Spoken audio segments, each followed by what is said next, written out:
What's up, everybody? It's Timothy here with Mana Rocks. We are doing the same thing. We're looking at Ikoria spoilers. I am filming this currently on a Wednesday. I believe the entire set will be pushed out by this Friday. So we've got today's spoilers, tomorrow's spoilers, and then the official full set release on Friday, which will mostly be, commons, uncommons, filler cards, archetypal cards, stuff like that. And there's usually like one or two rares kind of that sneak into that final release. But we're going to go ahead and keep doing a little bit of the same here, where we are looking at every single card that's getting spoiled. We're going to start with where we dropped off yesterday.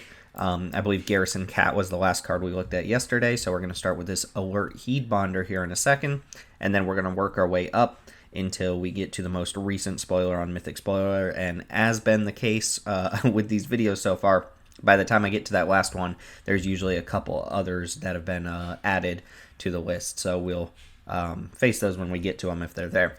That being said, as always, feel free to subscribe below if this has made any sort of difference in your day, if it's been, entertaining or informative, or, if it's just been good background noise, that's cool too.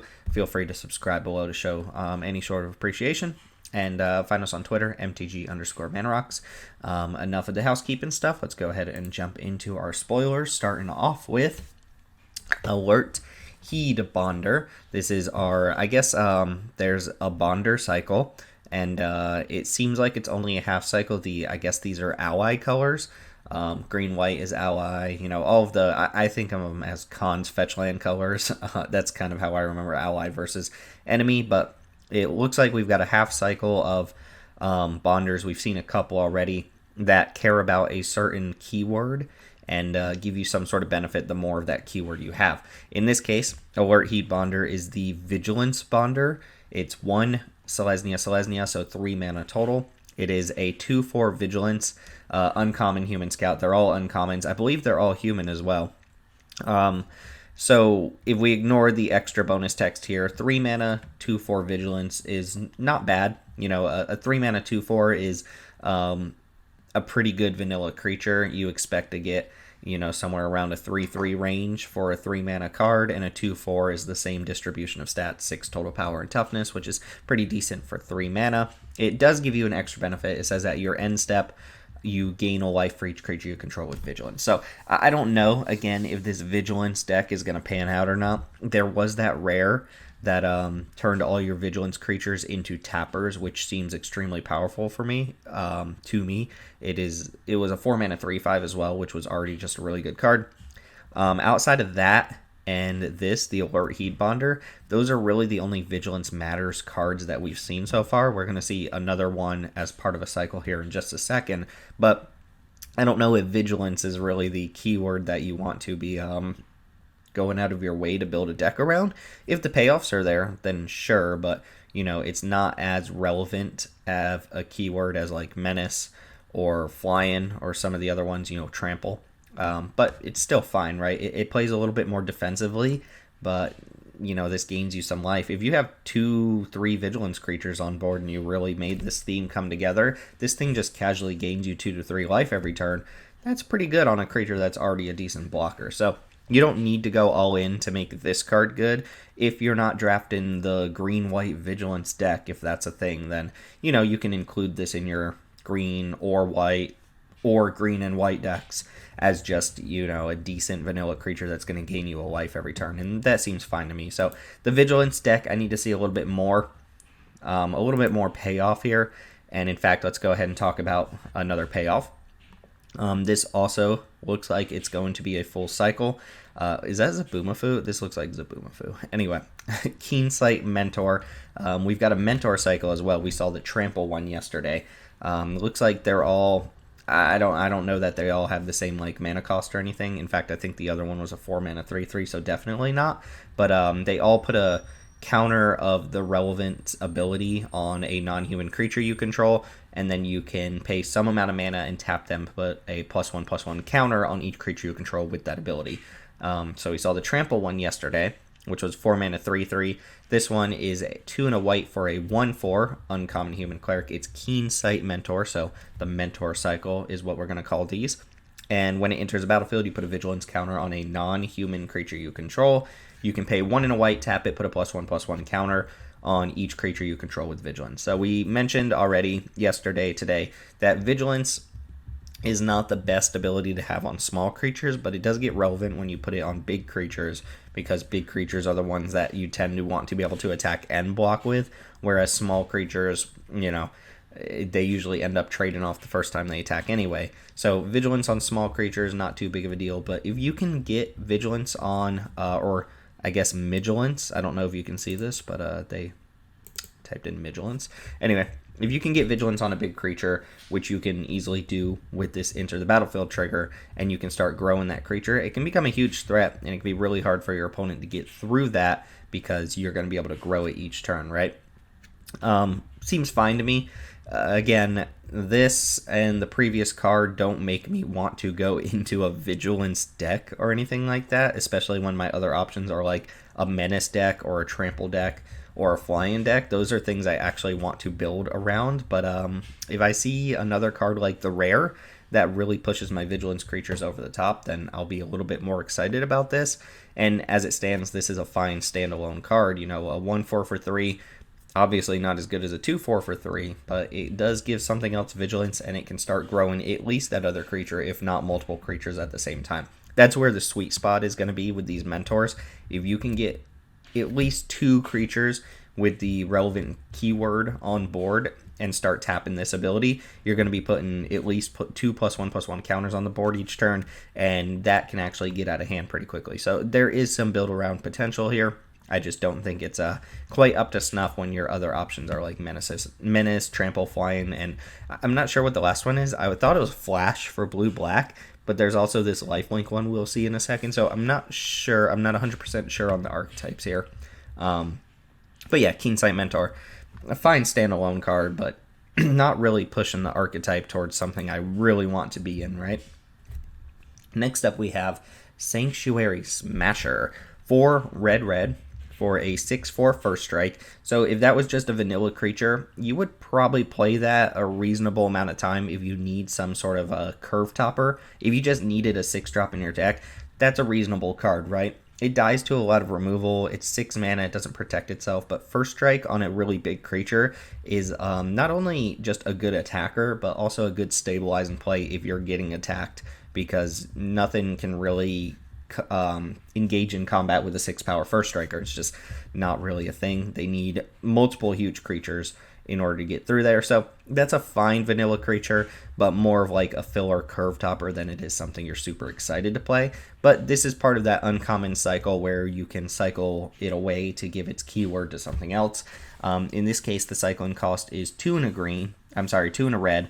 Obviously, you discard it and draw a card, and you get a triggered ability that says when you cycle Sanctuary Smasher, put a first strike counter on target creature you control. So I believe we saw the green one gives Trample, black one gives Death Touch, white one gives Lifelink.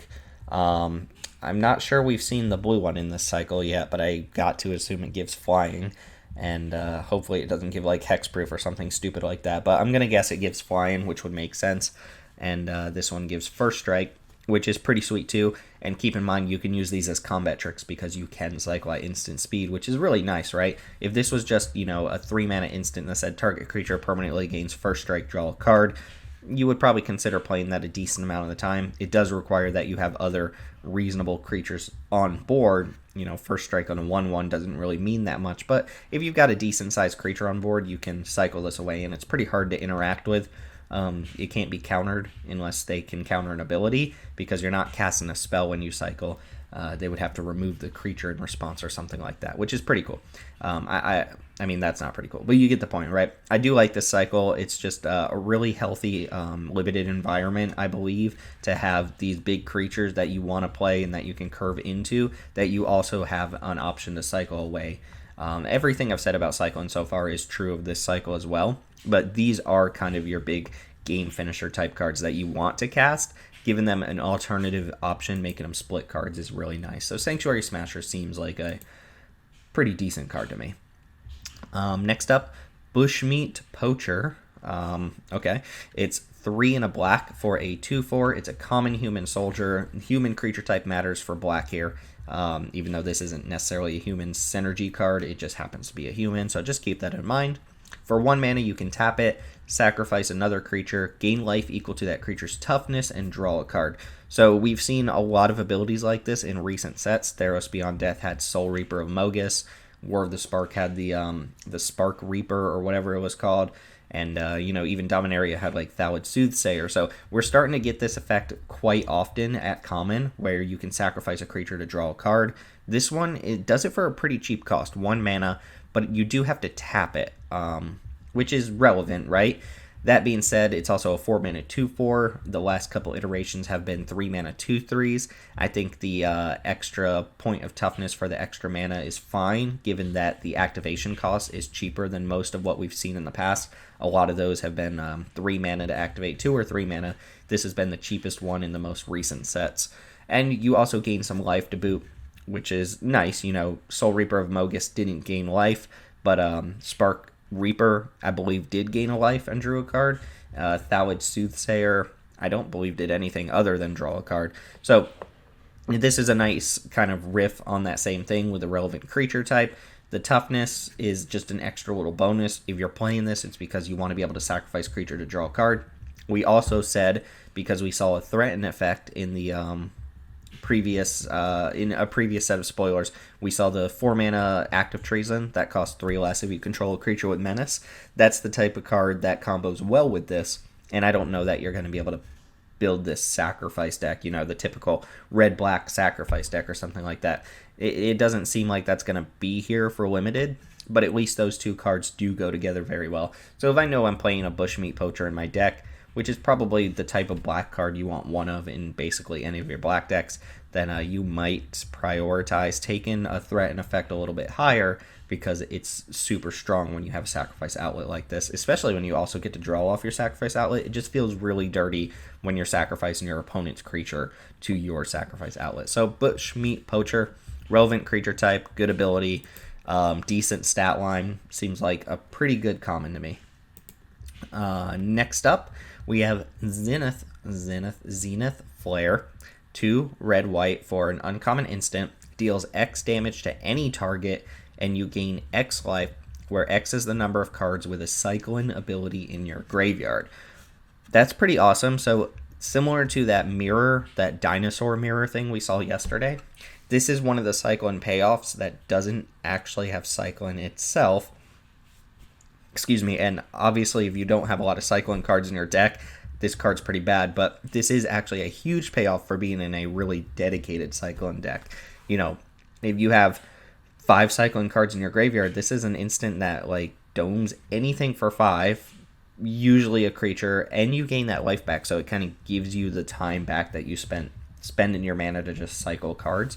If I have this card in my pool and it's really early in the draft, I'm just going to take every single cycling card that I see for the most part. And if you can ever pick up 2 of these, that's your game plan. Cycle everything away, Zenith Flare your opponent for 7, 8, 9 damage. A 4 mana uncommon that can fireball your opponent for up to 10 damage.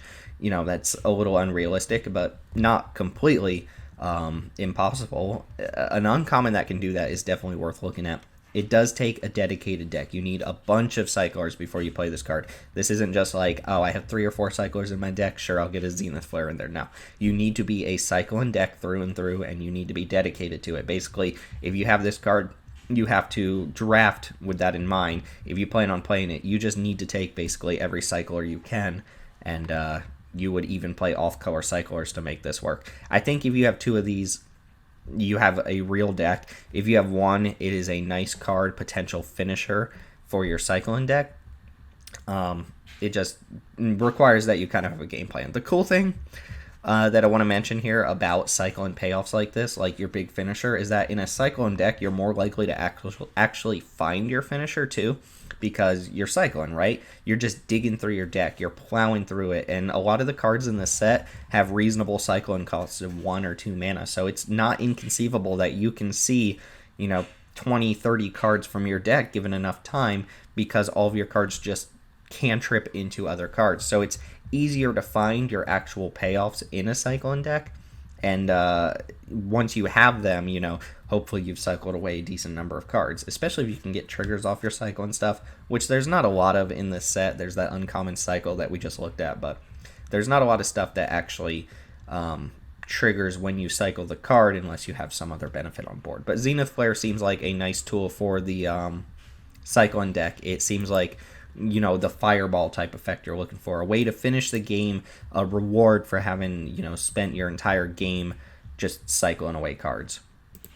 Next up, this one's kind of interesting. This is our Gruul companion, our red-green companion, but it also just randomly has like 5-color identity for some reason.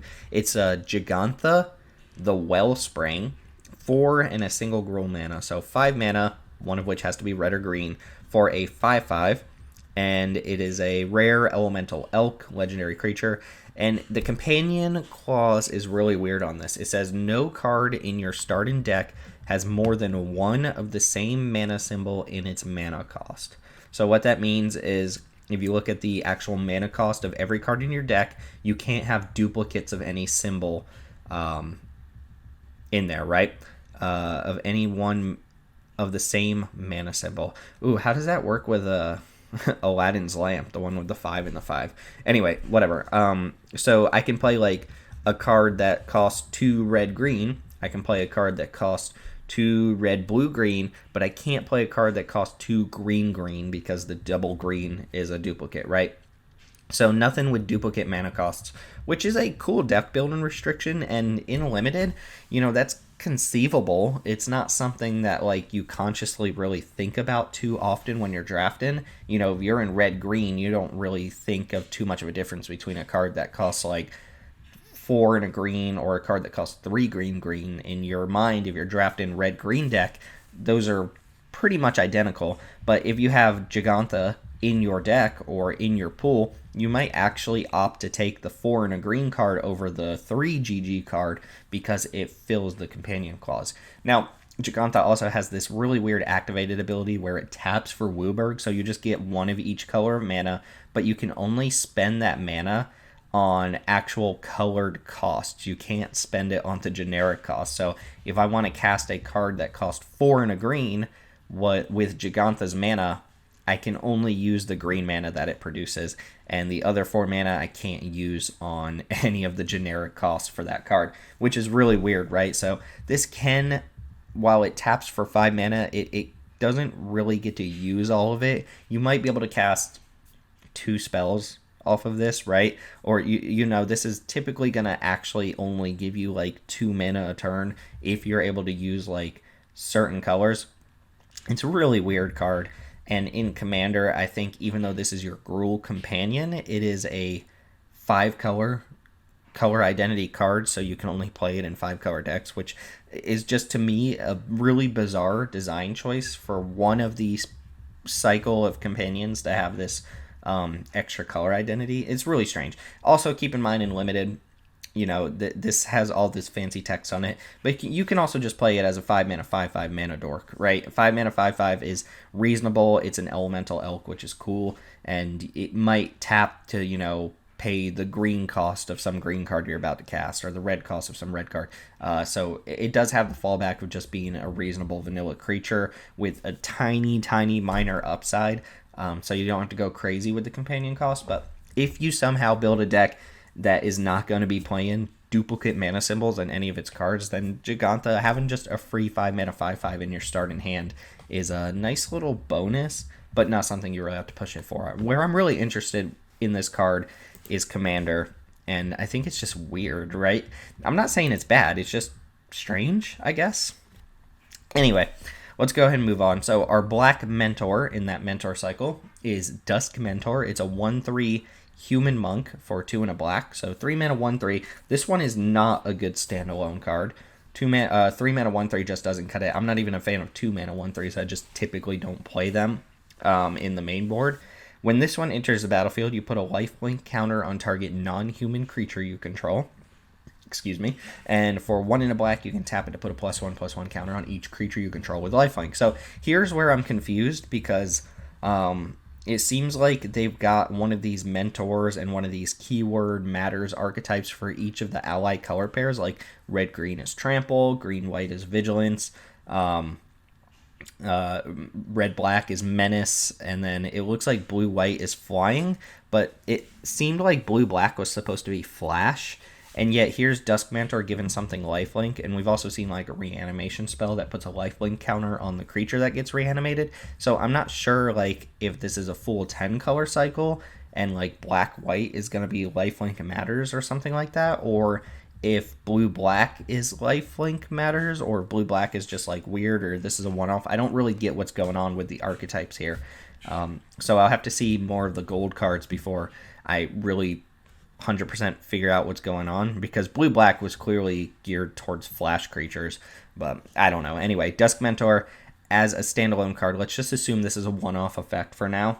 Putting a lifelink counter on another creature could matter a lot. This is one where you want to have a big creature on board, because giving that creature lifelink is super important. You know, big lifelink in creatures can swing an entire limited game in your favor, and being able to grow a lifelink creature is very relevant. So I like this one. I like the trample one. I'm not a big fan of the vigilance one, even though that one had pretty decent start-in stats. I think, you know, lifelink and trample are just better abilities to have on giant creatures than trample, right? And this is also something you can put on like a little blocker. You know, that 1/5 Pangolin for 3 mana looks like it has a relevant place in this limited format, and given that thing lifelink or whatever is decent, giving it vigilance and trample not so much. So Dusk Mentor all around seems like a pretty reasonable card. One awkward thing here about the white and the black one is that all of these effects have to target a non-human creature, and white/black is the human archetype, so you will have probably an above average number of humans if you're drafting a white-black deck specifically. So these ones lose a tiny little bit of value there. Sometimes you won't have a target for your effect, but for the most part, you don't have to play this in specifically white-black, and you should have something, you know, by the time you actually play this card. You don't just run it out on turn 3. But seems like a really strong effect here, better than the vigilance one, about on par with the trample one, but on its own, not as good of a standalone creature. So next up, we've got, it looks like we're going to get a couple ultimatums. We had them from, I believe, Shards of Alara. Somewhere in the Shards block, I don't know exactly what set had the ultimatums, but we're going to get more ultimatums here, and I'm assuming there's going to be one for each color, even though we've only seen a couple. And the ultimatums in this set follow the same kind of mana pattern as the ultimatums that we previously had, where it's 3 of one color and then 2 of each of the other color in that 3-color pair. Emergent Ultimatum is the Sultai one. It's black, black, green, green, green, blue, blue. So green is your primary color, and then 2 each of black and blue. And clearly, in Limited, this is going to be hard to pull off. Even if you are a Sultai deck, the color requirement is super stringent. None of this is generic either, right? You have to pay colored mana for everything. It has to be the right colors. And the mana fixin is okay in this set. There's a lot of green mana fixin. You've got some shards. Maybe you have that green thing we just looked at that can tap for black, green, and blue here. But yeah, Emergent Ultimatum. Oh, you wouldn't be able to use it as your companion, though. Emergent Ultimatum. Let's go ahead and read the effect. So with these cards, I'm going to evaluate them under the impression that you have made your mana base in such a way that you can cast this card, or you are fully supported 3-color mana base. Otherwise, I don't think you're going to be first picking ultimatums, no matter how strong they are, and just like trying to make them work or anything. But Emergent Ultimatum, 7 mana sorcery. Search your library for up to 3 monocolored cards with different names and exile them. An opponent chooses one of those cards, shuffles it into your library. You may cast the other cards without paying their mana costs, and then you exile the ultimatum. So no loop in it or anything like that. Basically what this means is you get to choose your 3 best cards in your limited deck. Your opponent will effectively choose the 2 that you get to cast, right? It doesn't really matter that they choose one to shuffle away. They're basically saying, okay, I've been presented with 3 options. You are going to get rid of one of those options. You can have the other 2 for free. And a lot of times in Limited, it'll be like a removal spell and your best creature or something like that, or your second best creature. This is a 7 mana spell that sometimes you'll have to cast on turn 8 or 9 or something like that. It's powerful. You know, you get to cast 2 presumably really powerful spells from your deck. You know, it's card advantage in that sense that you're not using other cards from your hand. but your opponent does have a little bit of control over it. It's also really awkward because you have to choose monocolored cards, and the fact that they have different names is whatever, but you can't really get like your gold cards, which tend to be your more powerful cards. So you're probably just getting like these big vanilla chunkers and hoping your opponent just gives you the two best ones. 7 mana is a lot for this. If this was just like, let's say, it was less stringent. It was just black, blue, green, and then 4 generic mana. Even that, I'm not sure would be worth it unless you have like extremely powerful cards in your deck. But with the mana cost here, I just don't think you're going to be casting this card in limited too often. But if you're already in Sultai and you get past this card, it's probably something worth trying to make your deck work out. I mean, you can always just use this and go get like 3 removal spells and tell your opponent here, pick the 2 removal spells that are going to pick off 2 of your things. 7 mana to kill 2 of your opponent's creatures is fine, but it is 7 mana and it's really difficult to cast. So I don't think this one is pushed so far that you need to really stretch your mana base for it, but it does have a powerful effect when you cast it. It's just if you're able to cast it, right? Let's go ahead and check out the next one here. So I believe we've only seen 2 of the ultimatums so far. This one is Eerie Ultimatum. It is the Abzan one.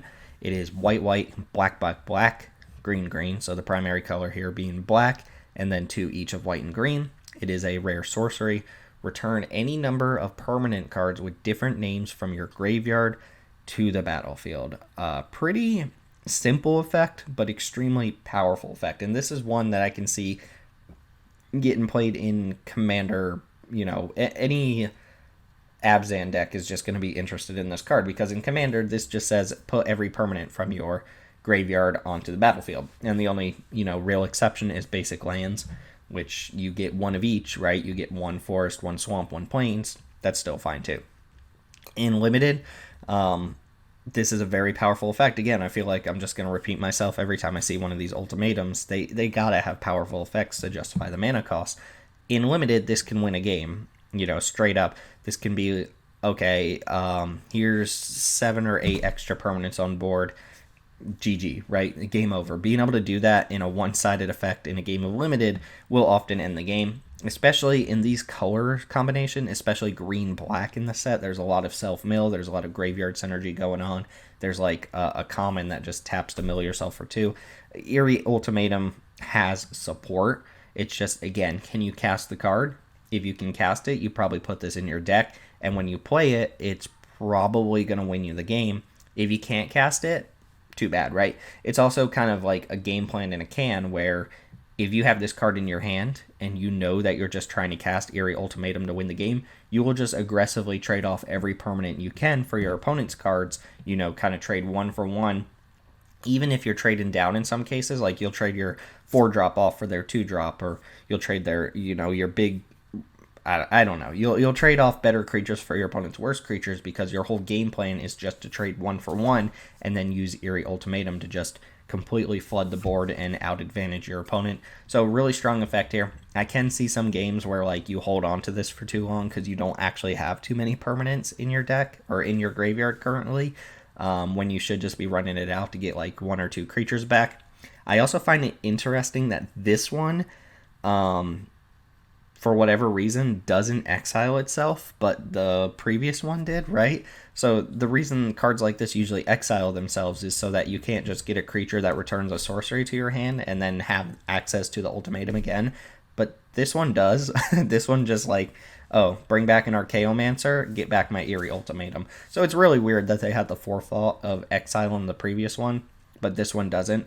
I'm not 100% sure what the reasoning for that is. But yeah, every ultimatum, I don't even know what the other 3 do right now, but I can say the same thing. If you can cast them, they're going to be powerful. If not, then, if you can't cast a card, you don't include that card in your deck. So anyway, 5 more cards here to talk about currently.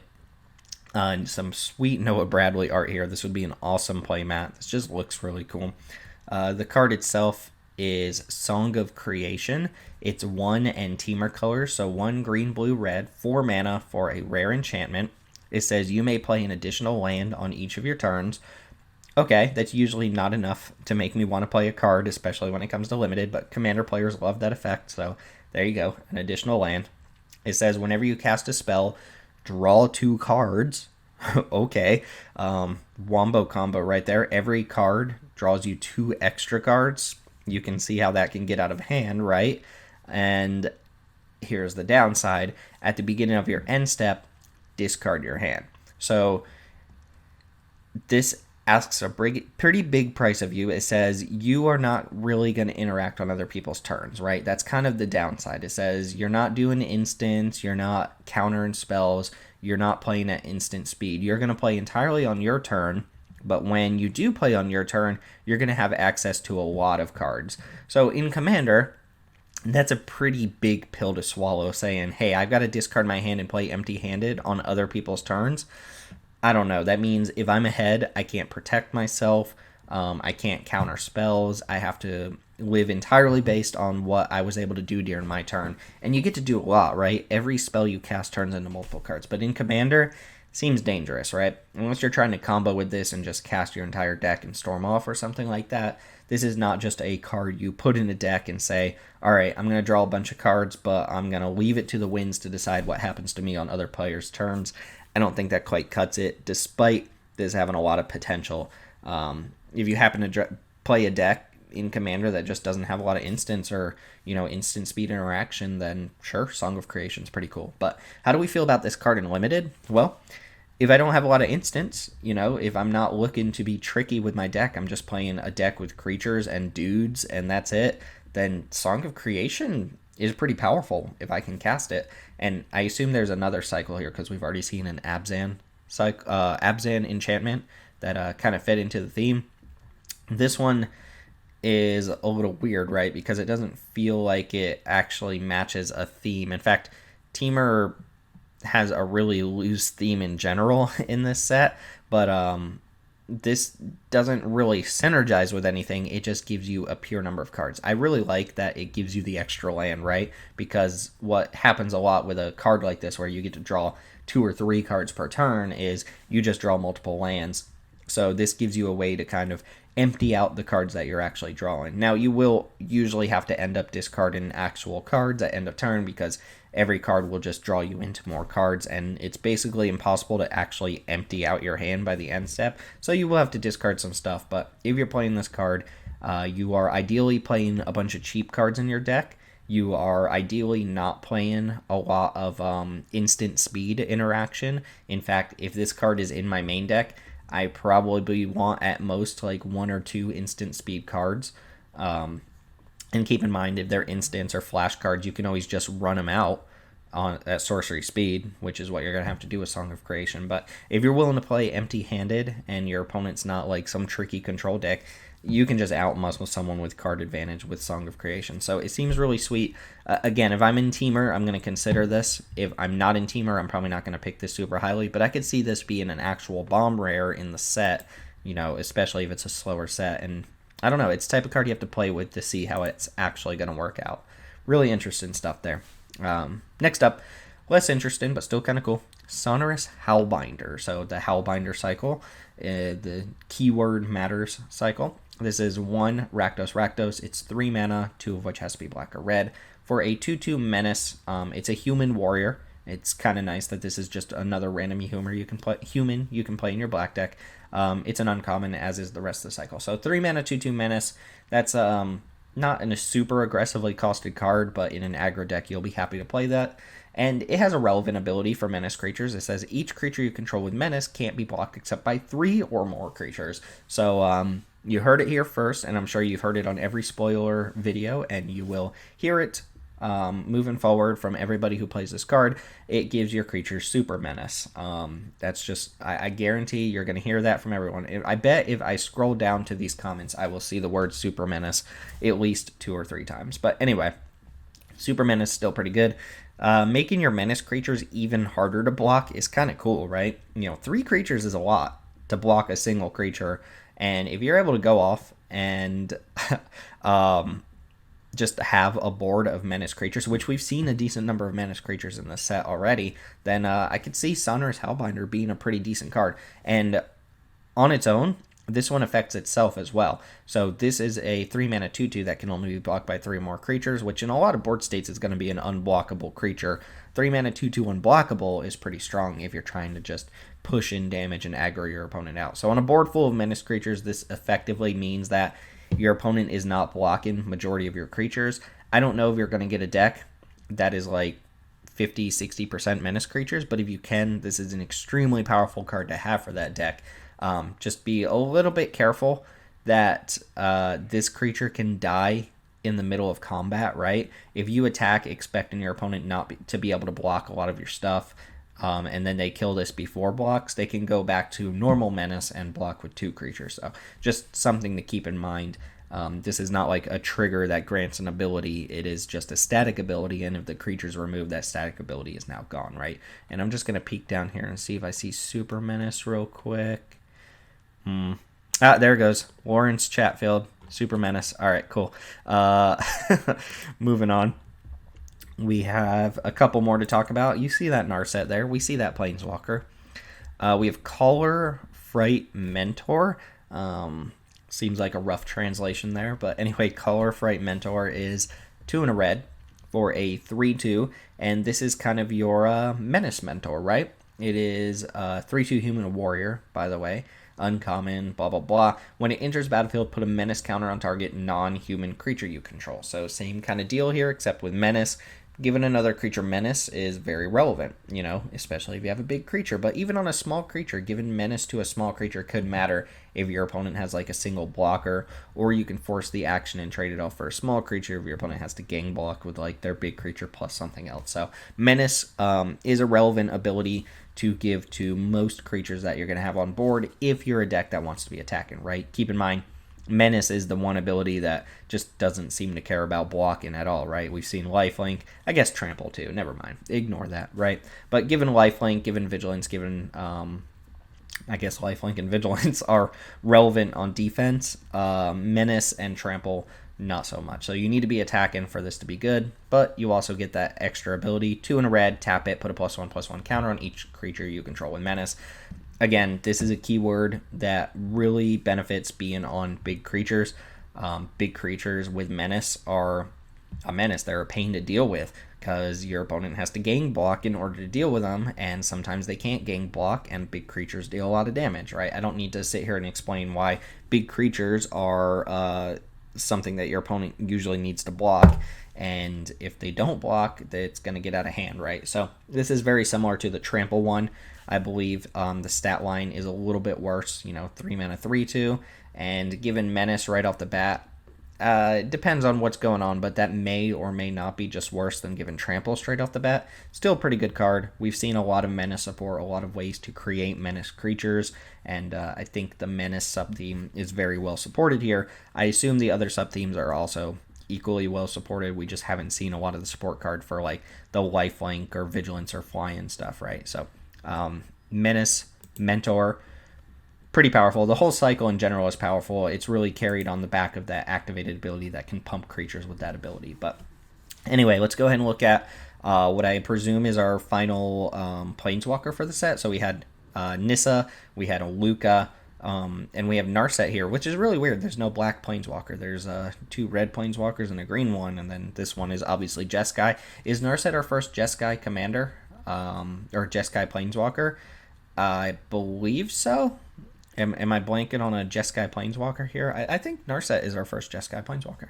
Anyway, Narset of the Ancient Way, 4 mana total, 1 blue, red, white. Starts at 4 loyalty, mythic rare Narset, obviously. +1 says you gain 2 life, add blue, red, or white, but spend that mana only to cast a non-creature spell.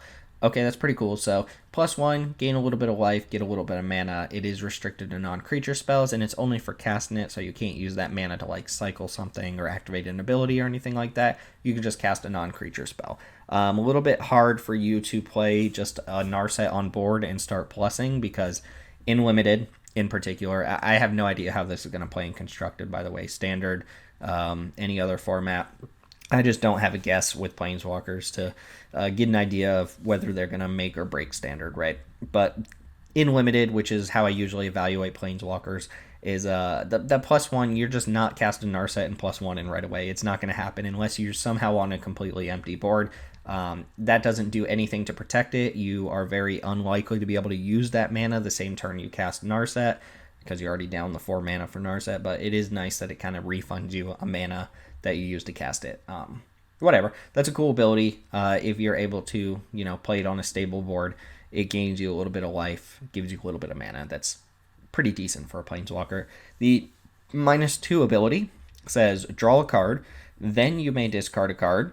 When you discard a non-land card this way, Narset of the Ancient Way deals damage equal to that card's converted mana cost to target creature or Planeswalker. So there's your minus ability that protects Narset. That is kind of what you're looking for, right? You want a +1 that gives you some sort of advantage. You want a minus that deals with creatures or protects Narset in one shape or form. This mostly does that. And it's kind of funny that the +1 isn't actually the ability that gives you card advantage. It's also the -2, right? Because you can -2 to just draw a card. It says you may discard a card. So you can just -2, draw a card.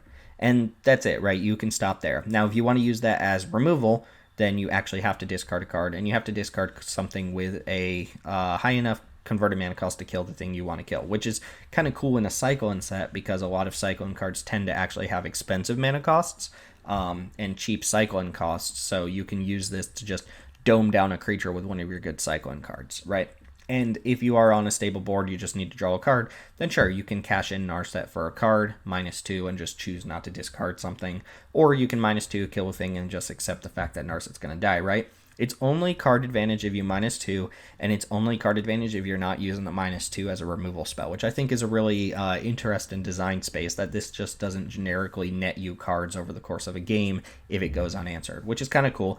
I hate when Planeswalkers just go like plus draw a card, minus kill a thing, plus draw a card, minus kill a thing, because those are the ones that just spiral out of control when they're unchecked, right? Narset, I can see being checked pretty easily, and I like that, even though I expect a little bit more out of a 3-mana walker. Anyway, our emblem here, -6. You get an emblem with whenever you cast a non-creature spell, this emblem deals 2 damage to any target. So non-creature spells turn into additional shocks, which is fine. That's not the most powerful emblem in the world. It's probably enough in a game of Limited that you can just win the game off that.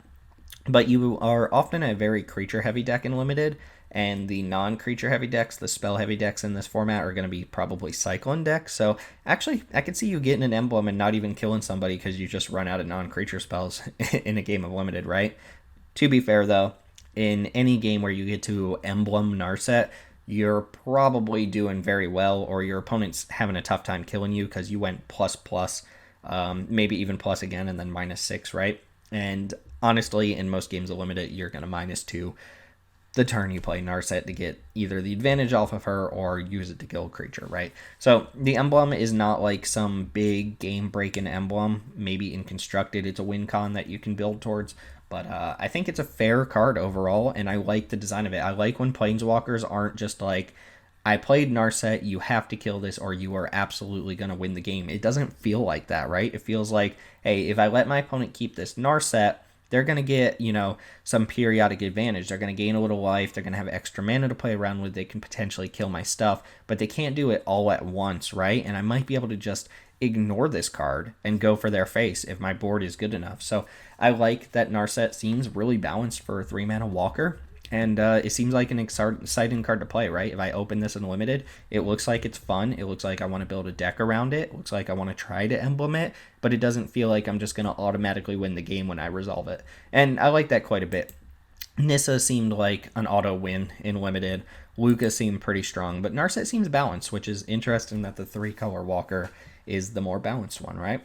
Anyway, last card, unless, again, more pop up here after this one, we have Kahira, the Orphan Guard. It is our Selesnya companion. The mana cost is 1, Selesnya. So 3 mana total for a 3/2, 2 of which has to be green and or white, right?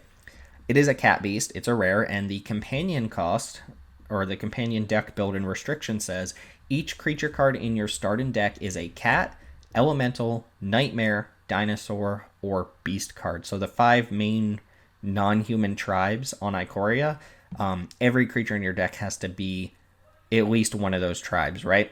And what you get for that is a 3/2 Vigilance, 3 mana 3/2 Vigilance. Whatever, there's another Vigilance card, right? I guess that's something. It does fit into green-white. And it says each other creature you control that's a cat, elemental, nightmare, dinosaur, or beast gets +1/+1 and has Vigilance. So it's a ward for all of the main creature types in the set, except for human, obviously. And if every card in your deck is at least one of those creature types, you can put this in your sideboard and play it from outside the game once per turn, or once per game, right? Seems like a reasonable card, right? If I first pick this card, then I'm going to do my best to draft creatures of those types. And it turns out a lot of creatures in this set are of those types, right? But if I end up with one card that's like a complete bomb and it's just like a human or something, then sure, I'm not going to go out of my way to... I'm not going to not play that human and play some like dorky dinosaur or cat in its place just so that I can have this. In other words, I'm not going to forego playing good cards or playing bad cards over good cards just so I can have this in the sideboard. Because again, you can just include this in your deck, right? And then you can ignore everything about Companion, and then it'll still be a ward for all these creature types, which are just abundantly all over the place in this set. Those creature types are on majority of the creatures in this set, and there's just like vanilla cats and elementals and nightmares and stuff like that. Like, there's some squirrel that's just randomly a nightmare, and that works with Kahira, and Kahira gives them a relevant boost, right? So, cool card. I can actually see this companion being played in Commander, right? Because you can play this with, like, Arabo, the cat eminence creature, as long as everything in your deck is a cat. You wouldn't be able to play, like, Solemn Simulacrums and Burnished Hearts and stuff like that, but you can just limit it to one creature type. If somehow you're playing green-white elementals in Commander, you can do it, or green-white nightmares, kind of interesting. But dinosaurs, yeah, if you're playing Geshath, right, or Zakama dinosaurs for some reason, you can include this. Beasts, maybe there's a green-white beast deck, like if you're playing, I don't know what a beast commander is, Marath, question mark, that might be an elemental. Anyway, same deal, right? You can make this restriction work in Commander, and I think that's a nice little bonus. Of course, all you're getting here is a ward, and there's plenty of wards that you can play in Commander already. But for Constructed, for Limited, this seems like a cool deck building restriction, one that's feasible, but not really worth going out of your way for unless that's just how your deck is shaping up, right? That being said, I also like the flavor of this card. It's the Orphan Guard, right? And there was this little blurb about how... people hunt the creatures on Ikoria, and then the young just kind of has to fend for themselves. And you can see in the art, there's like one of each, right? There's a nightmare, a beast, there's a cat there. There's just one of each thing, and Kahira is like, hey, I am your father now. But anyway, Kahira the Orphan Guard, sweet companion. I think, have we seen all the companions? I think we're still missing the Azorius companion. And the Boros one, have we seen the Boros one? I don't think we've seen the red-white or blue-white companions yet, so at least one or two more. Maybe I'm just blanking that we've already seen one of the other ones. But anyway, that's going to be a Kahira. Let's go ahead and give it a quick look. Oh, yep, there we go. As promised, more cards. Let's go ahead and look through them. Another ultimatum there, but I have not seen these cards yet. We have Drannit Healer, 1 in a white, human cleric. Whenever you cycle a card, you gain a life. Okay, and it cycles for a single mana. I mean, okay, whatever. 2 mana, 2/2. That's not disappointing. Single mana to cycle is fine, right? This is kind of the analog to the red one. The red one deals a damage to each opponent when you cycle a card. This one gains you life. I believe they're both 2 mana, 2/2s with cycling for a single mana. Fine, right? I would rather have the red one because that's actually a game plan to try to win. This is more of a game plan to just try and get an extra little bonus. But if I'm in a cycling deck, I'm going to play this because A, it cycles itself, and B, it just gives me an extra little bonus for doing what I'm already doing in the deck while also being a decent card on curve, right? So Drannit Healer, fine, not much to talk about there. Not the most exciting cycling payoff, but decent nonetheless. Next up, Farfinder. This is a 3 colorless 1/1, and it has no color. This is not an artifact creature. It is just a colorless fox. It has vigilance. 3 mana 1/1 vigilance. Vigilance on a 1/1, sure. And it says when it enters the battlefield, you may search your library for a basic land card, reveal it, and put it into your hand. I love it already.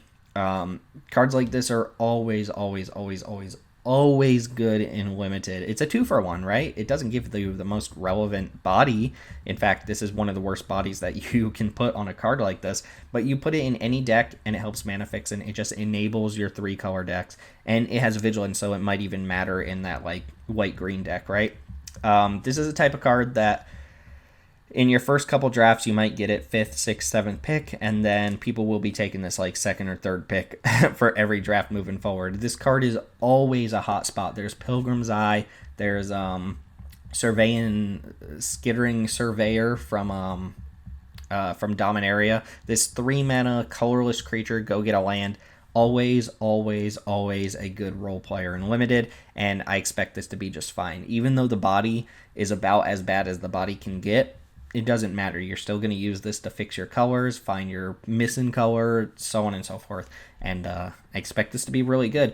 Plus, keep in mind, a stray body, just a random body like this, can always pick up a mutate creature. So even having, the worst possible body you can think of is still relevant to have on board. Because this is the type of card that you don't care if you get 2-for-1s by mutating onto it. Which is probably a smart decision that they made this bad. Plus, it's going to grant Vigilance to whatever you mutate onto it, too, which is not irrelevant either. But, yeah, you don't mind if your opponent 2-for-1's your mutate creature if you're getting an advantage off of it because you've also already gotten the land off of this ability. So, if your opponent has to, use removal on your Farfinder, then, I consider that a win. But it seems like an all-around good card to have floating around a limited format. Just, I love cards like that. I absolutely love it. I'm a big fan of playing multicolor decks. But let's go and move on. Possibly our last card. Who knows, more might show up. Ruinous Ultimatum. This is the Mardu one. Red, white, black, rare sorcery.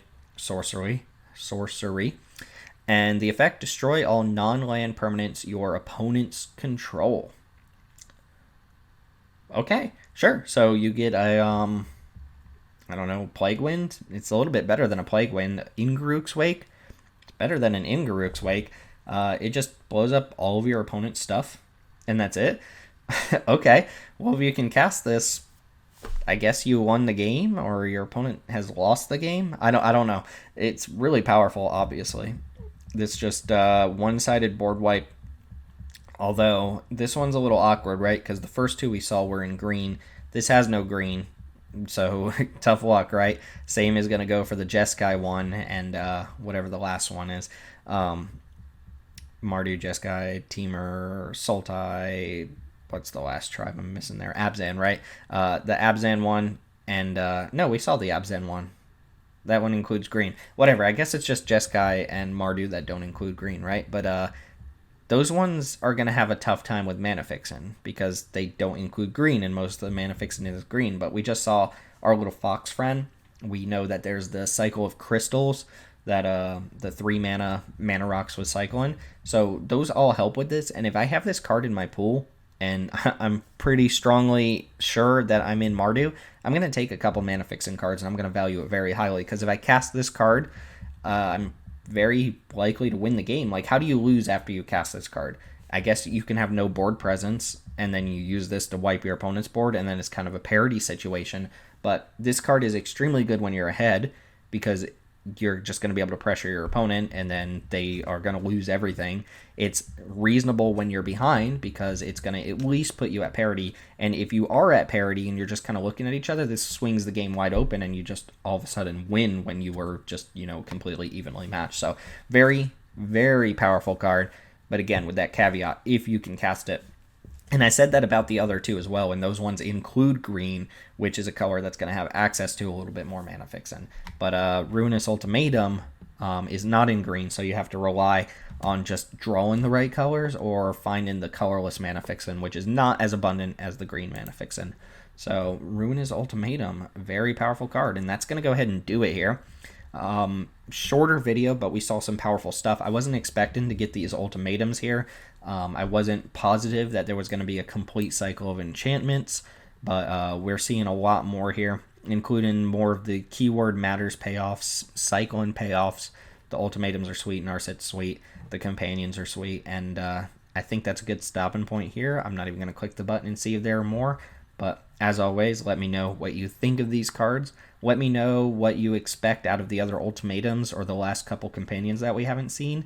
And what are we missing from this set? How do you feel about Narset? Is Narset really going to make it in Standard? I have no idea. But for Limited, seems really cool, as do a lot of these other cards. But anyway, that's going to go ahead and do it for today's video. Thanks, as always, for just hanging out. Be on the lookout for a couple more of these. I believe we've got Thursday and Friday, and we should be done. And then also, feel free to check out the sealed cube event that I did on Arena, which I will be posting on Friday, I believe. And let me know what you think of that. Anyway, that's going to do it for today. Thanks for watching. As always, my name's Timothy with Mana Rocks. Feel free to subscribe below if this has been impactful in any way, shape, or form. Find us on Twitter, MTG_ManaRocks. And that's going to go ahead and do it. Thanks for watching. I'll see you all next time.